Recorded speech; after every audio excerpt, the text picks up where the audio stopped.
Jeff Rowe from Two Hacks Garage.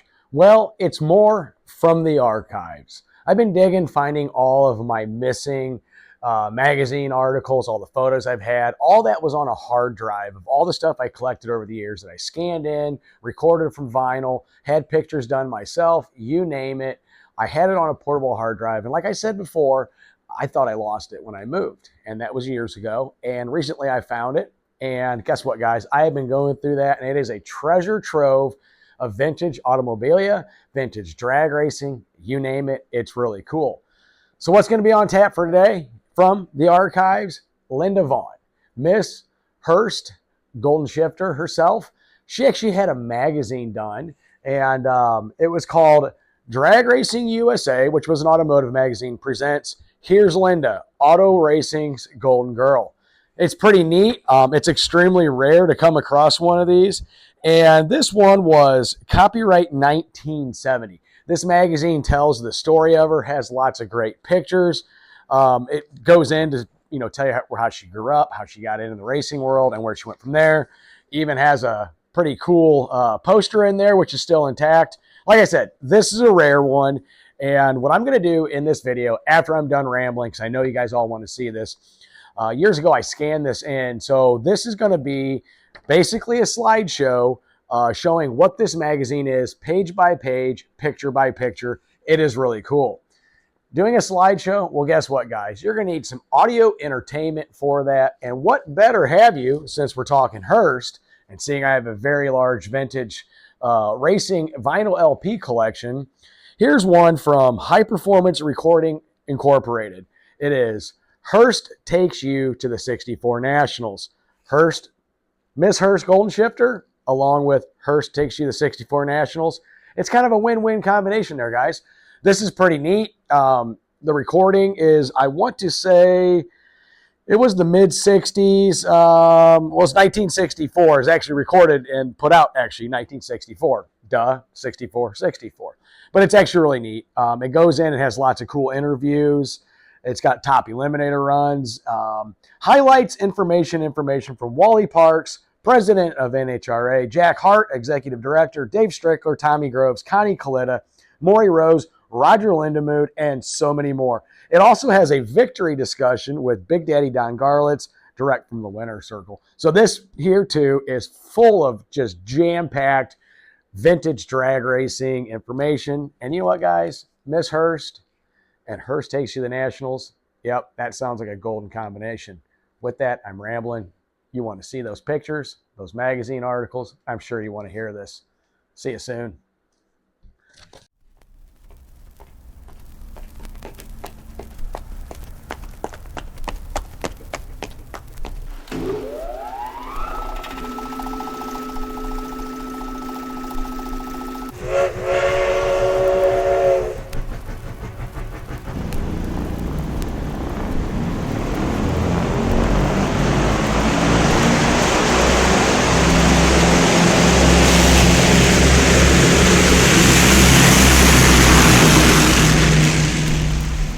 Those were the sounds of acceleration. And this is our kind of acceleration.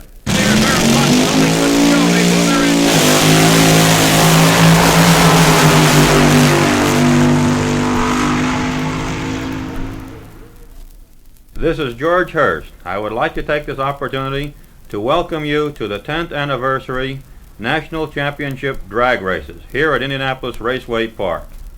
In this album, you will, for the first time, really be on the inside.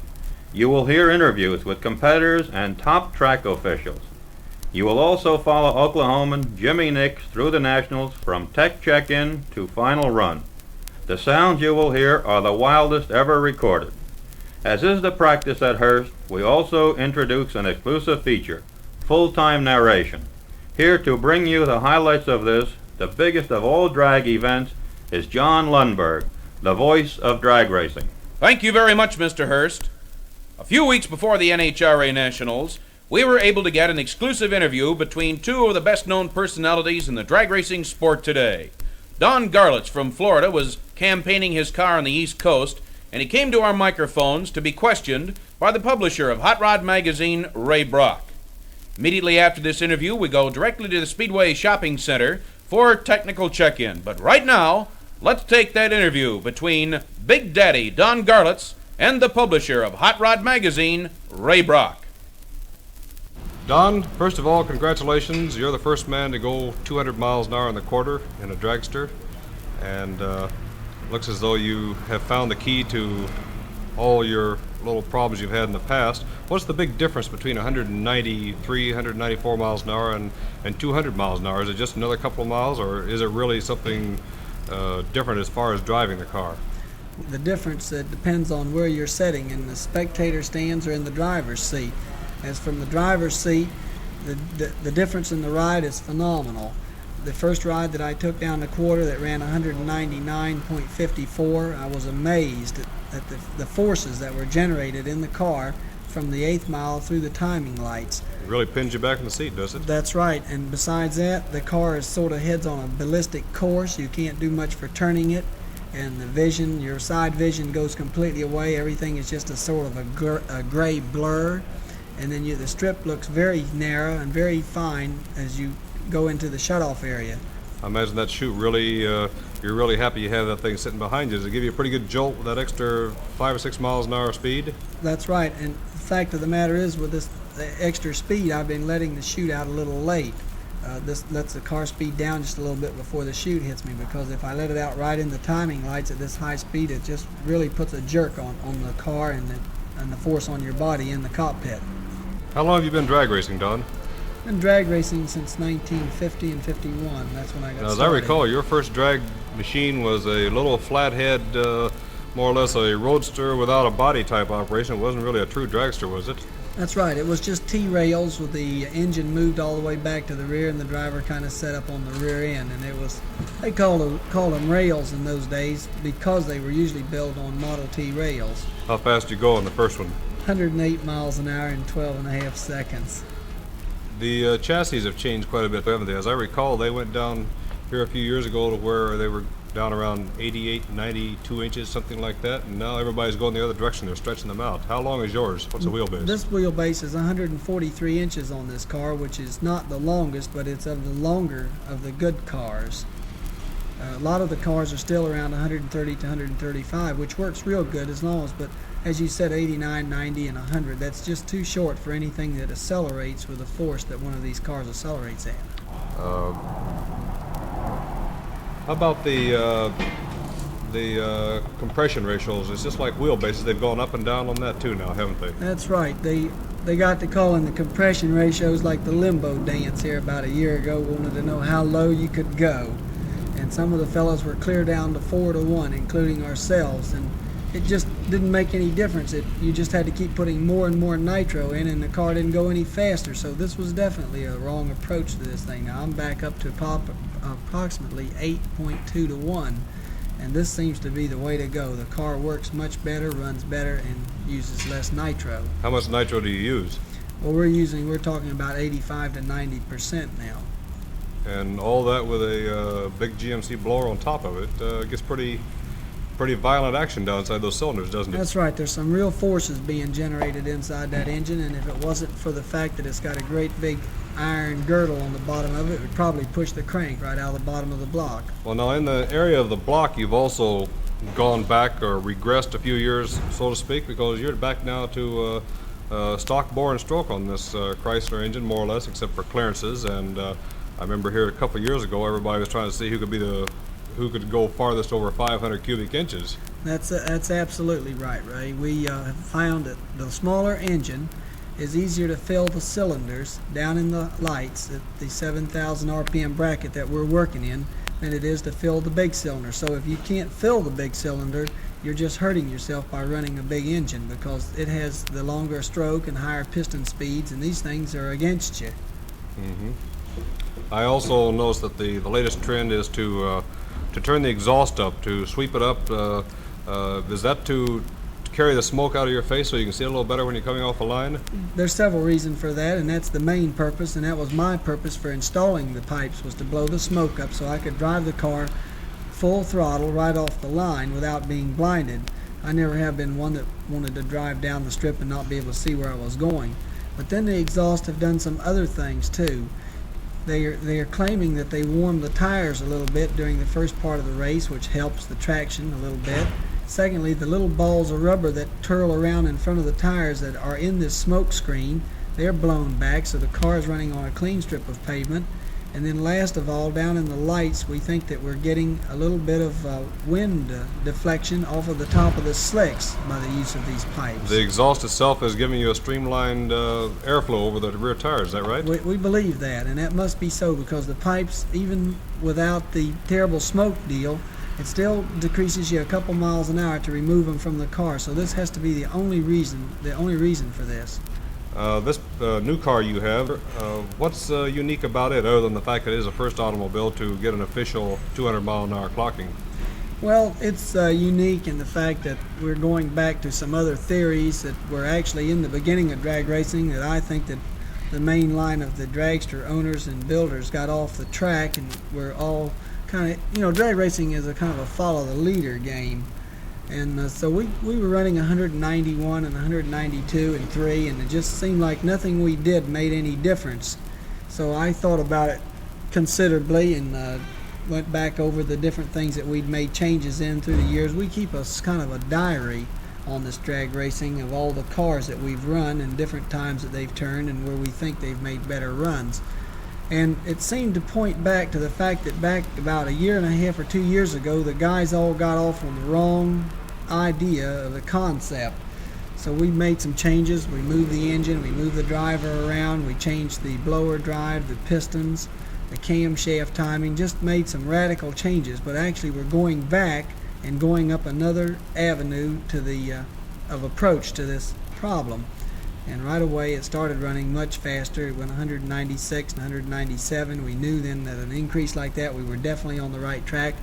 More changes, more piston changes, more cam changes, more blower drive changes, and zap 200. Okay, Don, well, best of luck to you. Thank you, Ray. Good morning. It's Wednesday morning, September 2nd, and we're standing here in the middle of the Speedway Shopping Center in Indianapolis, Indiana, as the first day of the NHRA National Championship Drags gets underway, and it's inspection time. The entire parking lot is crowded with cars of every various size, description, and body style that's available in drag racing, and right now we're standing beside a very impressive looking setup. The Dodge boys, Jenkins and Strickler, and right in front of me here is Dave Strickler, the driver of the 4-speed Hemi Dodge. And first question I'd like to ask Dave is, first part of the year, Dave, you had a little trouble getting the car moving. One of the reasons, I suppose, is because of the rather, shall we say, weighty 4-speed transmission you had. But all of a sudden we read in several of the national publications, in particular an article in National Dragster last week, that you've been in the 10s. To what do you attribute the sudden lowering of your ET? Well, we installed a T10 Warner transmission. That was a 220 ratio low gear instead of the 2.66 new process Chrysler transmission. It seemed to give us a better ratio the whole way through the quarter of a mile rather than just the initial jump. We can control the speed and engine-wise the whole way through the quarter mile now. Well, you're driving one of the new Hemi-type Dodges, and it's been our experience, or several people have told us anyway, that the T10 Borg-Warner 4-speed is rather a light-duty gearbox. Do you think it'll stand up under the type of shifting you're going to have to do? Well, so far we have approximately 25 runs in this one transmission, haven't had any trouble. Now, it's definitely lighter gear-wise than the Chrysler transmission, but it hasn't given us any trouble yet. Well, then you feel that the 266 low was just a little bit too tall, and you're willing to take the chance to get the 220 low gear out of the chute, is that right? That's right. Well, what do you feel is going to be, and here's a kind of a loaded question to ask you, Dave, but what do you feel is going to be the winning ET in AFX this year? Do you think it'll be down in the 10s, or is it going to be more like a low 11-second shot? Well, there's a chance it might be 1099 or something like that, but I have a feeling it's going to be 11-1, 11-2. Well, that's just about, quite frankly, our own opinion. I'm glad you expressed it. Do you feel that perhaps on the asphalt here at IRP that you can get this car in the 10s perhaps in a warm-up run? Oh, I think there'll be a few AFXers in the 10s. You think you'll be one of them? I hope so. All right. Thank you very much, Dave Strickler, and good luck. Thank you. standing here now at the south edge of the shopping center talking and are going to speak with a young gentleman from Oakland, California who's done a fantastic job with the Melrose Missile, Tom Grove. Tom, the car was running in the low 11s and all of a sudden you jumped down to the 1080s and 1070s. To what do you attribute this sudden drop in ET? We took the automatic out and put the 4-speed in. Are you using the new lightweight Borg Warner T10 or are you still using the Chrysler New Process 4-speed? We're using the Chrysler New Process. How much horsepower do you figure you're getting out of your Hemi engine? Well, that would be kind of hard to say. The factory rates it at 425, and our old car with the wedge engine had more than that, so we haven't had this one on the dyno yet. Would you say that we're well within the area, if not just slightly over the 500 horsepower figure? I'd say it's more than slightly over. Very good. Is there any particular area of your Plymouth here that you've developed any more than any other, or is it just a complete preparation of the entire car? It's just a complete preparation of the entire car. It's just blueprinted from the front to the back, and all the rest of them, they're running the same parts we are. They just probably don't get them in the right places.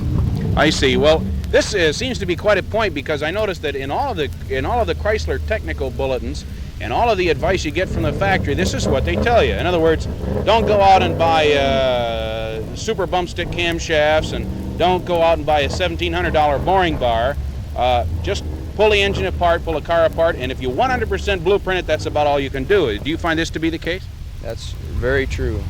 Right what it says in the factory brochure, if you follow that, you'll never go wrong.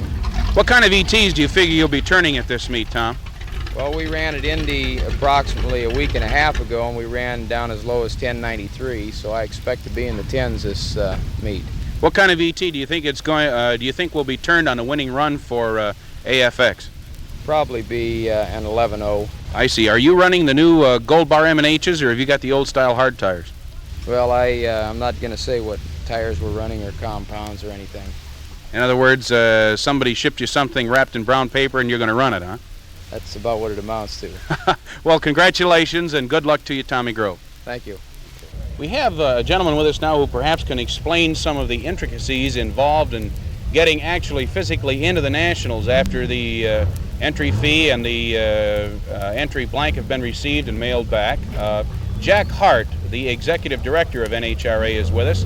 And Jack, I'd like to ask you, how have you alleviated some of the problems concerned with getting all these cars through classification, and who are the guys working, and what actually is physically involved in getting a car checked into the Nationals? Well, John, it's been quite a little problem to work it out, and we're still working out things so that they move smoother, but to take the over 1,000 entries and get them through in 3 days, we've worked out what we think is a pretty simple system. We start them down there at the tech area, they get in the tech lines, and they go through. We have a well-trained crew of tech men, most of whom have worked 3 or 4 or 5 of these events and are actually tech men in their own areas. And they go over the car and check it. They don't tell the men what they have to do, but if they, for instance, don't have a roll bar or a scatter shield, why, they mark it on the tech inspection sheet. Then instead of having them fix it then, they send them across the scales where their weight is checked and they're sent through classification. At that time, if there's anything marked on the tag, they're sent back down here to reject area where we have our national tech director and the more knowledgeable members of our tech crew, our division tech directors, and they go over and tell them what they need to fix and how they need to fix it. That way they can fix it all at one time if they have any problems. This morning I'm quite pleased to find we've had very, very few rejects. In other words, you find it perhaps even more than in past years that you're really getting a fine crew of really, really safe drag racing automobiles through your tech lines, right? That is correct. This seems to be the best we've ever had, and that we're real happy with. Well, thank you very, very much, Mr. Hart. We're more than happy to have talked to you this morning. Odd lot single behind the class.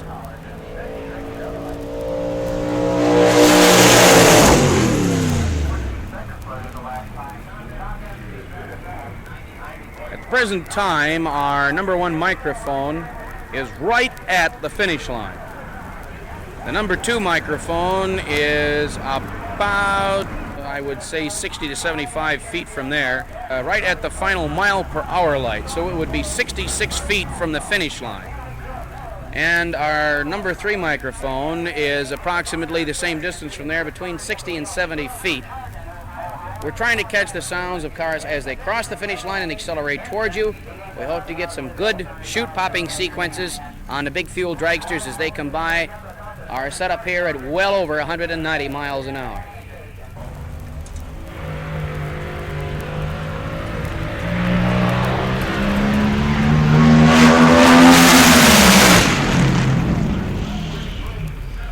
The sound that you just heard was that of the Crosley, Williams, and Swan A-Fuel dragster from Bakersfield, California, driven by Jack Williams. Williams just completed a quarter mile at 7.93 seconds and 193 miles per hour.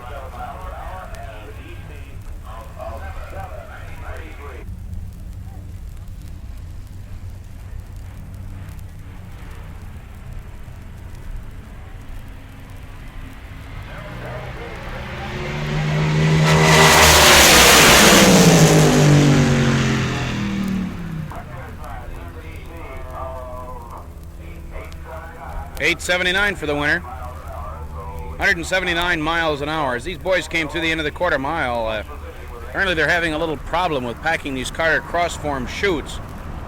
I suppose if we were to describe the Carter cross-form to you, it would look most like a large cross, and that's what it is actually. 2 large panels of nylon crossed at the center. And if they're not packed properly by the driver, they will begin to oscillate after the chute comes out. And they spill quite a bit of air out of them that way, and it's doggone difficult to slow one of these dragsters down at the proper rate of speed of slowing down if the chute is not packed properly. This is just one of the many little points that make for true professional drag racing, and it takes quite a while to assimilate the knowledge to do this properly. There's no book written on drag racing as to how to win, just on how to build and hope for the best.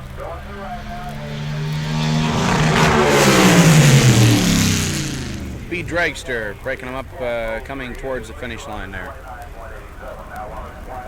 We have with us now probably the busiest man here at Indianapolis Raceway Park this weekend, the president of the National Hot Rod Association, Mr. Wally Parks. We stopped Wally on a trip down to the finish line here to check on some details down there. Wally, the first question I'd like to ask you today is, one of the most outstanding developments in the 1964 drag racing season has been the new National Hot Rod Association driver licensing program.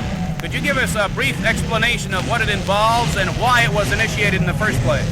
Well, this is the first year that we have introduced our driver's licensing program, John, and the primary purpose for the thing was to try to safeguard the drivers in the higher speed, more critical classes. It applies to the big AA fuel dragsters and the top gas dragsters particularly, and is simply a means of screening these drivers and checking out to see that they have the proper experience to go out there and run before they get involved in the actual competition run.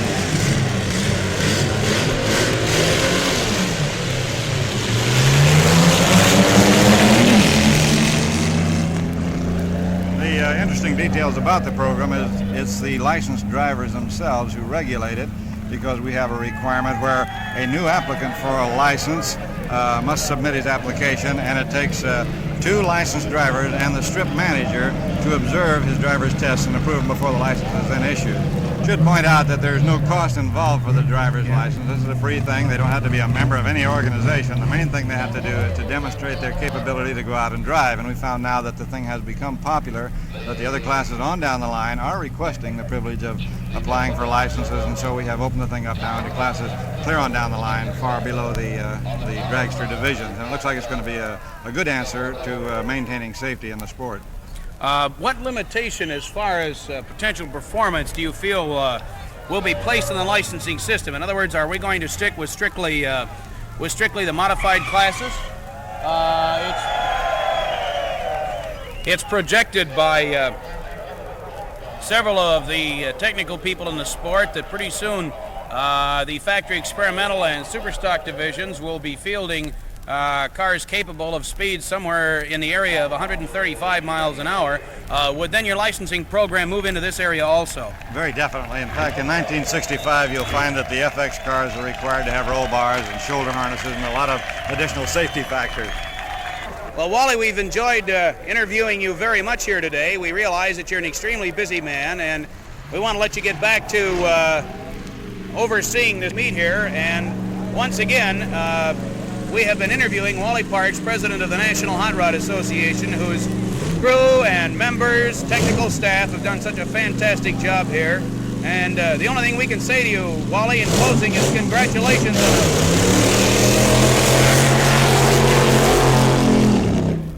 on a fantastically successful drag race. Thank you, John. I'm awful glad you could be out here with us, and I hope you enjoy your good ringside seat. Oh, we certainly will. Thank you. One of the most famous people in automobile racing in years past is a three-time Indianapolis winner, Maury Rose. And with him was his son, Maury Rose Jr., just out of the Army. And Maury has a kind of an interesting story to tell about why they're down here and under what circumstances they came. Maury, first of all, we were just talking a couple of seconds ago, and you mentioned that your car isn't even done yet. Is that right? That's right. We brought it down to Detroit last night. We got in this morning 1:30. We just didn't have time to finish it, so we figured we'd get down and we'll finish it here.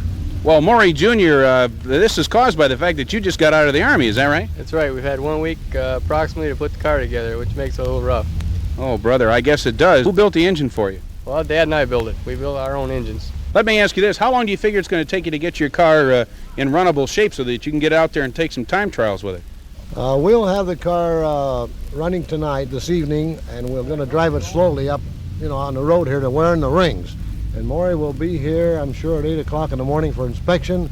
From then on, it's up to him. One question I'd like to ask you, Maury. You spent the greater part of your life racing on asphalt circle tracks and in dust bowls and everything else. What's an old round track man doing drag racing? This is more fun than you can imagine. I'm telling you, I really enjoy being part of the team with Maury, and we've been doing this a couple of years. It is real fun. You meet a lot of swell people, and I enjoy it. This is a hobby. Cars, making your own and going, and if it goes, good. If it don't, well, fix it. It's a challenge, but I tell you, it's real fun. Okay? Well, thank you very much, Maury Rose Sr. and Maury Rose Jr. Good luck to you, gentlemen. Thank you. Thank you.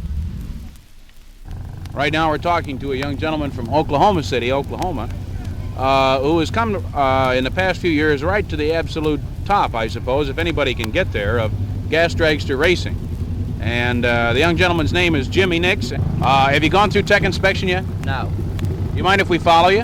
No, I'd be tickled to death to have you. You may be able to swing a little of that weight around. Thank you, sir. We're standing here right now talking to the man who inspected Jimmy Nick's dragster, Don Galler, one of the NHRA technical inspection officials. Don, how did Jimmy's car check out? Real well. Did you find anything wrong with the basic construction or any small safety points that have to be checked?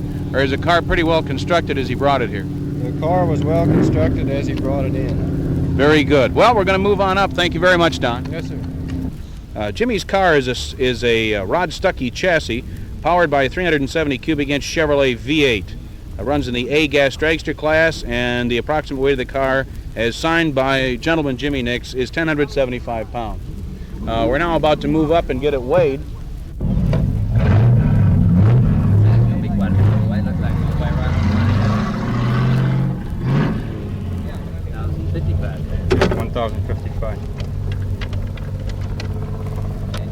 Jimmy's car just passed through at 1,055 pounds. From this point, Jimmy Nix proceeded up to the NHRA classification trailer, turned in all of his technical inspection slips, and was classified in AA gas dragster. Jimmy then traveled out to the track at Indianapolis Raceway Park, and on the third day of qualifying proceeded to set low elapsed time of the meet on gasoline at 8:41. Jim also qualified for his NHRA driver's license during the competition out there, and will be entering future events as a fully licensed NHRA.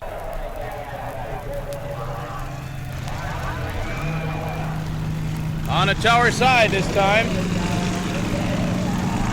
Jimmy Nix coming up. This is the boy we followed so far. He qualified low on gas for a gas eliminator at 8:41. And against him is the Firebird in the spectator lane. Jimmy Nix on the inside lane, qualified once again. Louis T on gas at 8:41. Here we go.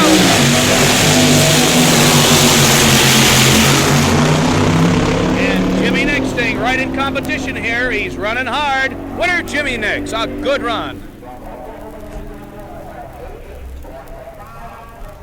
8:56 for Jimmy Nix. 151.26 miles an hour. Jimmy shut off just as he went into the mile-per-hour lights. One of the most interesting runs, if it can be called that, of the entire meet occurred Sunday during Seagas Dragster Trophy runs. Little Pat Carson came to the starting line in his injected Chrysler-powered Seagas Dragster, and as the tree went green, off 2 cars charged. Pat's competitor fouled, and Pat crossed the starting line, and then the car bogged. Pat had to get out of the car and then push the machine all the way through the quarter mile. I had just stopped Wally Parks, president of NHRA, when this occurred. We pick up the action now as Carson starts to push his rail all the way down the quarter mile. Wally, this is fantastic. John, there's one little technical requirement here. In order to have the privilege of pushing that car on through, the car has to come over the starting line under its own power. If it had died behind the starting line, he would have been disqualified. But as you saw, he ran about 10 feet across the line, the engine died, and he's out there doing that pushing job right now. Fantastic operation. The crowd is really behind this guy. Pushing his car all the way down the quarter mile by hand. And believe me, that 1,400 to 1,500 pounds of that car is going to be awfully heavy by the time he gets to the end of the quarter mile, and he is not stopping anyway down the line. There are 30,000 people here at Indianapolis Raceway Park today, and every single one of them is up on their feet wishing the driver of that Sea Dragster all the luck in the world as he goes down the quarter mile. Boy, it's a long one. He's pushing a 1,500-pound car all the way through the end of the quarter mile, and that boy is going to be one tired lad when he crosses the finish line. He's getting very, very close now, and I think there'll be quite a yell from the crowd when this boy finally completes the quarter mile. Everybody's going down there to get pictures of him and try to talk with him a little bit. He's moving towards the finish line now, and in just a second the wind light should go on saying he's completed the quarter mile.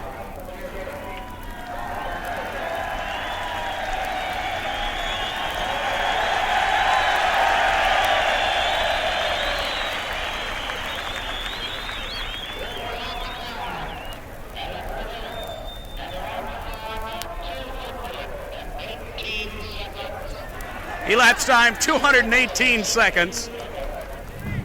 218 seconds for the quarter mile, and there's a mighty tired Sea Dragster driver at the end of the quarter mile right now.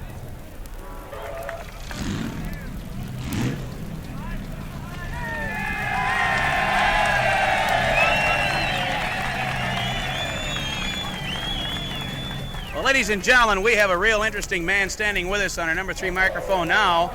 This is Pat Carson, whose Sea Dragster bogged on the starting line. And Pat just finished pushing it an entire 1,320 feet down a quarter mile. Pat, you're pretty beat, aren't you? I sure am. It's a long walk. What happened? Was the RPM up or did the engine load up or what? The engine loaded up, the plugs are fouled out. I see. And well, I'll tell you, if guts and determination have anything to do with the trophy, it's this man that deserves it. Thank you very much, Pat. Thank you.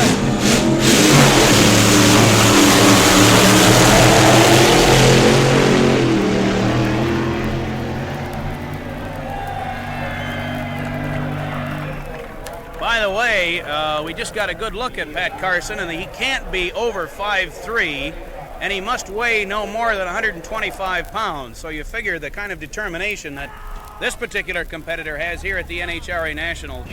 All right, here comes the first round of Top Fuel Eliminator. In lane number 1, Crosley, Williams, and Swan from Bakersfield, California. Jack Williams at the wheel. Number 1 car on the West Coast, and against him, last year's gas champion, Bobby Bartnick, driving Dick Bell Body Shadow in lane number 2. Crosley, Williams, and Swan against the Shadow. Crosley, Williams, and Swan are in the tower lane. Here we go. Let's see what happens.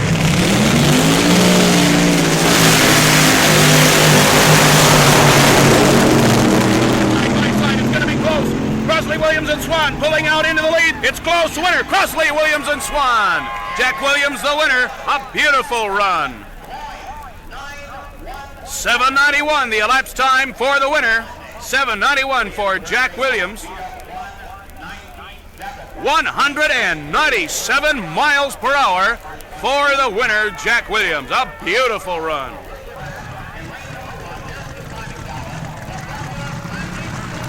All right, coming out in the tower lane, a swing and race this time. Weekly, Rivero, Fox, and Holding.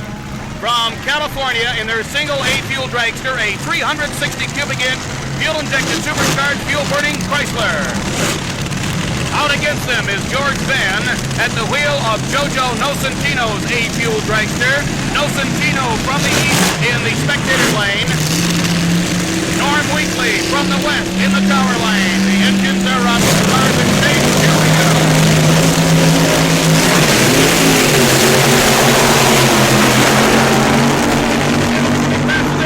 It's going to be close. It's horsepower. Weekly, Rivero, Fox, and Holding win it. Here it comes, a swing and elapsed time. Here's the low elapsed time of the meet. 7:73 by Norm Weekly. 198.22 miles per hour. And the winner, a beautiful run by Norm Weekly. Norm Weekly running a 360 cubic inch fuel-injected supercharged Chrysler engine has just gone 7:73 to set the low elapsed time of the meet, and a fantastic run. All right, here comes top speed of the meet holder at the present time. Connie Kalita in the tower lane from Mount Clemens, Michigan, at the wheel of the AA fuel dragster, the Bounty Hunter. From Minneapolis, Minnesota, in the spectator lane, the Stuckey frame car of Tom Hoover, the Hoover Wheel Alignment Special. Both AA fuel Chrysler. Kalita, a real runner here. Let's see what happens. Tom Hoover against Connie Kalita.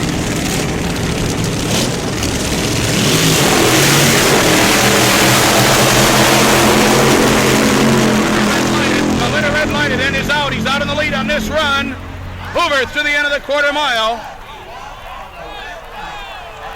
Kalita fouled out. 8:03, 190.66 miles per hour. But Tom Hoover won. 9:42 was his elapsed time. He shut off early. Boy, that's too bad. Connie Kalita, a real favorite at this meet, set top speed of the meet, but he fouled out on that run, and Tom Hoover goes on to further competition.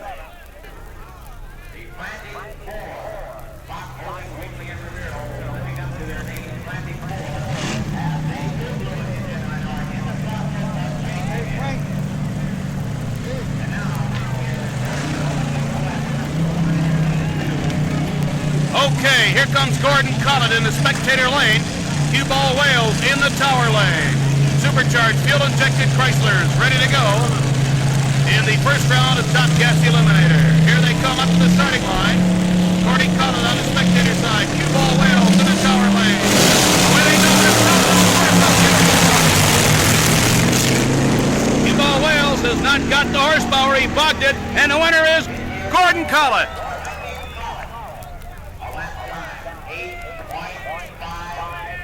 8:50 for Gordy Collett on that run. 182.18 miles per hour.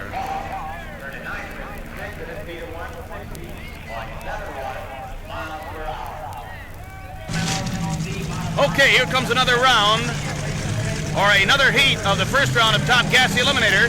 Jimmy Nix in the tower lane. The quickest car on gas of the meet at 8.40 seconds. On the outside spectator lane, it's George Boltoff from California. Top speed of the car, top speed of the meet on gasoline at 185 miles per hour. The quickest car on gas and the fastest car on gas. Here they go. Jimmy Nix falls and is out. Too bad for Jimmy Nix. Here comes Jimmy.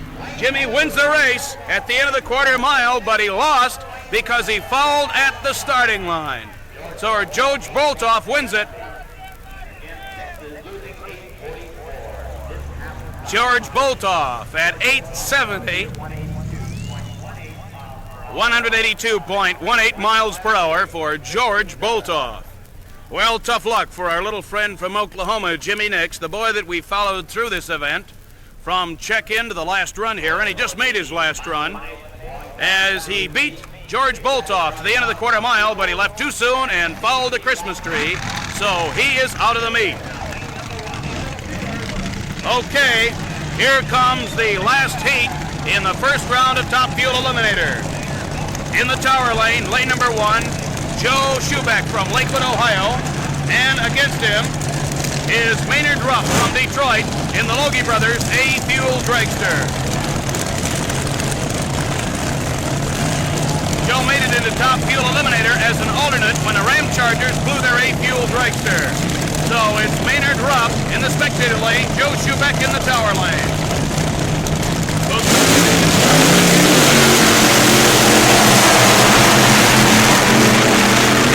Quarter mile in the lead. Rupp coming on hard at the end of the quarter mile. Winner Schubeck. Joe Schubeck went 785 for the win. Speed 187.10 miles per hour. Coming up to our microphones now is a rather disgusted man, a guy who raced against Big Daddy Don Garlits yesterday for AA Fuel Dragster Trophy and lost by just hundredths of a second to him, and was figured to be one of the top guys for Top Fuel Eliminator today. Conrad Kalita. Connie, you had some rough luck in the first round by fouling out. What happened? Didn't the brake hold, or what went on? Well, I still haven't really figured it out. Some of the boys passed here that were down at the end of the quarter mile and said that you were kind of fuming around inside of the car. What was going on? Oh, just sort of disgusted and mad at myself. I knew it happened when I left the starting line. I looked over. In fact, I let off the throttle just when I was going by, and I looked at the red light, and I just, disgusted all the way down the strip. Well, that's too bad, Conrad. You now hold the top speed record of the particular meet here at 200 miles an hour. How's it feel when you're up there around 200 miles per hour? Are you really in another world, as many of the guys say? Oh, it's hairy. Real hairy, huh? It's got a lot of hair on it, and if the chute don't open, you're in real trouble. You're sitting back waiting on the parachute to open, and everything seems to be keen. The cars handle real good at that speed because the accelerating so hard. There's no real problem, but you know you're going fast. Everything's a great big blur, really. Well, thank you very much for stopping by here, Conrad. We're sorry about that tough luck, and better luck next year. Very good, John. Coming to the starting line now from Detroit, Michigan, the Ram Chargers Dodge. Jim Thornton, last year's stock car champion at the wheel. And against them, also from Detroit, the Wild, Wild Plymouth of the Golden Commandos, driven by John Della Fiore.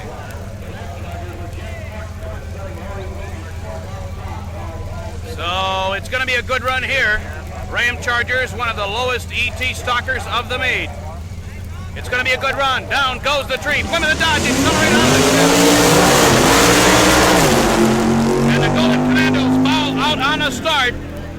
And Jim Thornton backing right off the throttle, going to the end of the quarter mile. John Della Fiore fouls. The Ram Chargers take it at 11:49 and 1:29:43.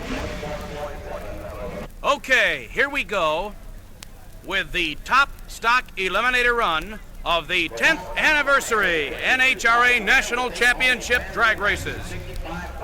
Two Dodges will compete here, both 426 cubic inch Hemi head Dodge coupes. Pulling up to the starting line will be the Ram Chargers, last year's 1963 Mr. Stock Eliminator, Jim Thornton at the wheel. Against him, also from the Detroit area, will be the Wild Dodge of Dick Brensner, Color Me Gone, driven by Roger Lindemood. Now, at the present time, both cars are 15 100ths of a second apart in elapsed time. In the semi-final round, the Ram Chargers ran 11:31, and Color Me Gone ran 11:45. So that's how it stands. The next sound you will hear will be that of the Mr. Stock Eliminator Run here at Indianapolis Raceway Park.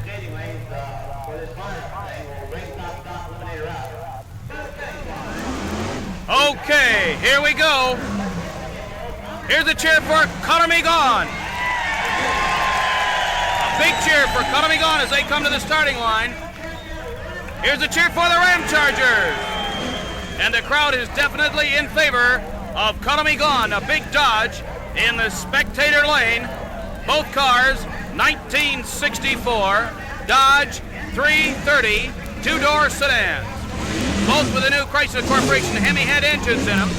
Roger Lindemood at the wheel of Dick Brensner's Color Me Gone in the spectator lane. And last year's Mr. Stock Eliminator, Jim Thornton, at the wheel of the original Ram Chargers Dodge in the tower lane.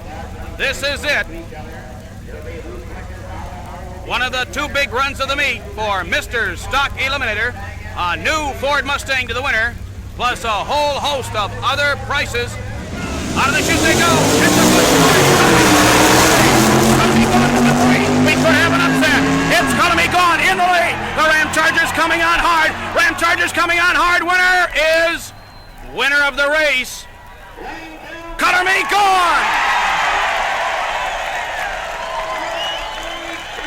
The Color Me Gone Dodge won it. A big upset and the crowd is overjoyed. 1964, Mr. Stock Eliminator, Roger Lindemood of Warren, Michigan, and the car that did it, Dick Brensner's well-prepared and fantastically tuned Dodge Color Me Gone. A real upset. E.T. for the Color Me Gone Dodge, 11:31 at 127.84. Ram Chargers runners up, top speed 128.02.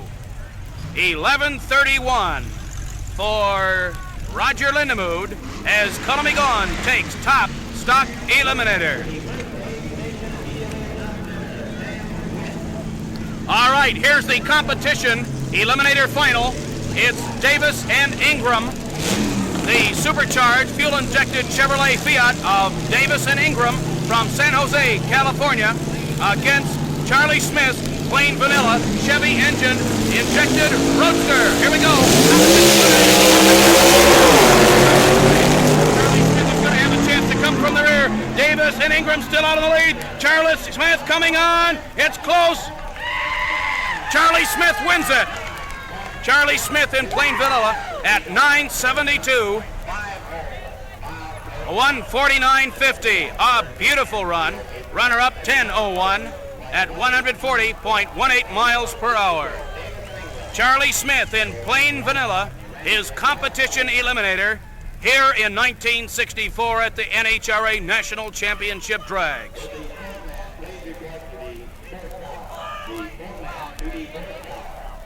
Okay, coming out now is a great competitor, former World Points Champion winner, former Mr. Eliminator, and many times class winner here at the NHRA Nationals, Jack Chrisman from California, driving his wild SFX fuel-burning Comet.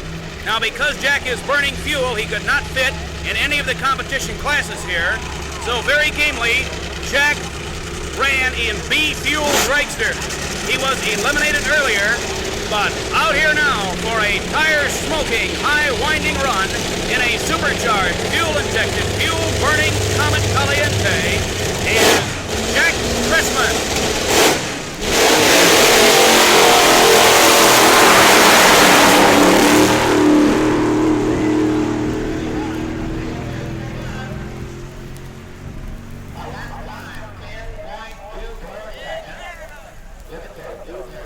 Chrisman, 10:24. 155.17, a beautiful run by Jack Chrisman. Well, right now, standing with me here at our microphones, and a couple of real happy guys, the crew of the Lindemood Brensner Dodge Color Me Gone. First thing I would like to ask, Roger, as far from the driving standpoint, at what time did you figure you had the race won? Halfway down the track. I threw both hands in the air. I knew I had it won. You really had her going. Dick, you must be pretty happy as owner and tuner. How do you feel about the win? Still numb. Still numb, huh? Absolutely. You're not back in the world of the living yet, huh? Okay, well, great win and congratulations from the bottom of our hearts to both of you. Thank you, Josh. Okay. Good going, gentlemen. Great run. Thank you, Red. Here comes Top Gas Eliminator in the tower lane from Atlanta, Georgia. In lane number 1, it's Sneaky Pete Robinson. In lane number 2, it's Gordon Collett. Pete won this Top Gas Eliminator in 1961. He runs a super light Chevrolet-powered car. Against him is the super quick Chrysler-powered stucky-framed machine of Gordy Collett from Portsmouth, Ohio. Here we go. It's Gordon Collett in the lead. Pete Robinson going hard. Winner at the end of the quarter mile. Gordy Collett takes it. Gordon Collett, National Gas Champion. Top Gas Eliminator for 1964. The elapsed time, 8:47. Boy, what a beautiful run.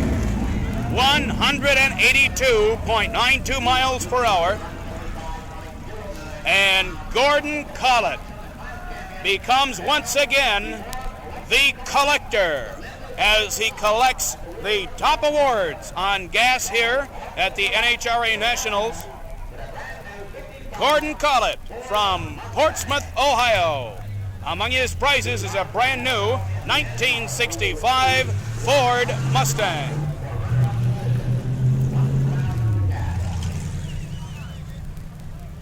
Here it comes, top fuel.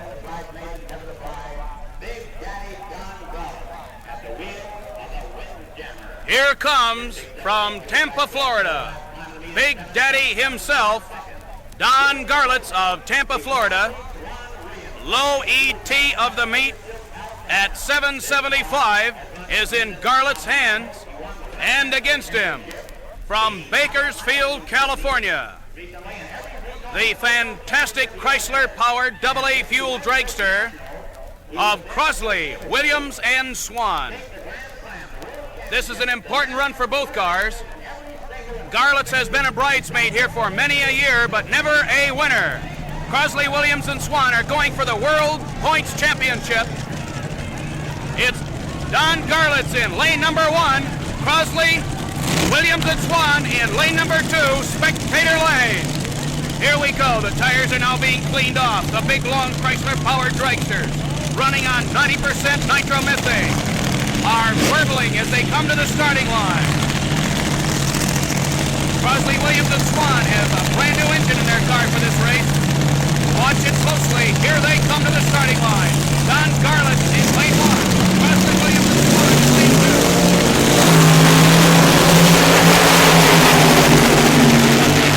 Big Daddy going on hard. It's close. It's close. Winner at the end of the quarter mile. Don Garlits wins it! Don Garlits wins it! And the crowd goes wild. A beautiful run. Don Garlits, 767. 767 at 198.22 miles per hour. And Don Garlits, the greatest champion ever to hit the sport of drag racing, has finally won the culmination of his 15 years in drag racing, the greatest award that any drag racing driver can win, Top Fuel Eliminator. So do you figure that you were in trouble to the 8th mile, is that right, Don? Yeah, I was a little worried at the 8th mile because I could still see him, and he was definitely ahead, and the car hadn't made its top end surge yet, see? And about the 1,000-foot mark, it was heads up, and then all of a sudden, the baby came on and it says, zap, half a car. Zap, half a car. And that's the story of drag racing. Well said by Don Garlits. Zap, it was half a car. Oh, fantastic. Thank you, Art. Now listen, perhaps I should ask you this too. I noticed you were mentioning to Art Crispin that this may be your last year, Don. What do you think? What are your thoughts about this? I've got several real nice offers from some big companies for consultation jobs, and I believe I'm probably going to hang the helmet up. Maybe I'll race through possibly through the big races in the spring. I don't know. It might all end when I get back from England. I'm not sure. It all depends on what comes up and everything. I've got several offers that I'm considering. Well, if you do quit, you'll be quitting at the driver's seat only. Right. In other words, I'll still build cars. I'm at the present time buying property in Detroit. I'm going to open a business there. This will have nothing to do with whatever else I do. I'm going to do that irregardless. I'm going to build these dragsters just like this. I'm going to sponsor a couple of cars, probably give a car away at the Nationals next year. That's my intentions. Very good. You know, ready to bolt your engine in. Get out there and go racing like Big Daddy used to do. That's right. That's my intentions right now. Well, if you do cease driving and stay in the building business, of course, drag racers throughout the United States are going to miss you, but you certainly are quitting at what even somebody who is unconscious about the sport of drag racing could call the peak of one of the most fabulous careers, and probably one that will be written up in magazine and book form for the next several years, is probably one of the most fantastic careers in auto racing that has ever been lived by anybody. Well, John, you know, it's my feeling at this point that I can do more for drag racing if I have more time to devote to it, and driving the car, maintenance in the car, making these races week after week after week, steadily trying to stay ahead. You can't get into it. There's a lot of guys that need help. There's a lot more that I could be doing. And I've had a thrill. I've been up and down as fast as anybody has. I won a lot of races, and I want to move into a different era. I see what you mean. Well, the only thing I can say to that is that in or out of the driver's cockpit, Don, you're still the greatest. Thank you very much, John. Don't give it up, Don. Don, you want to come over there? This is the voice of drag racing. It has been my pleasure to narrate this album for you, and we dedicate it to Big Daddy Don Garlits. Listen to Big Daddy on his way to the top. Garlits.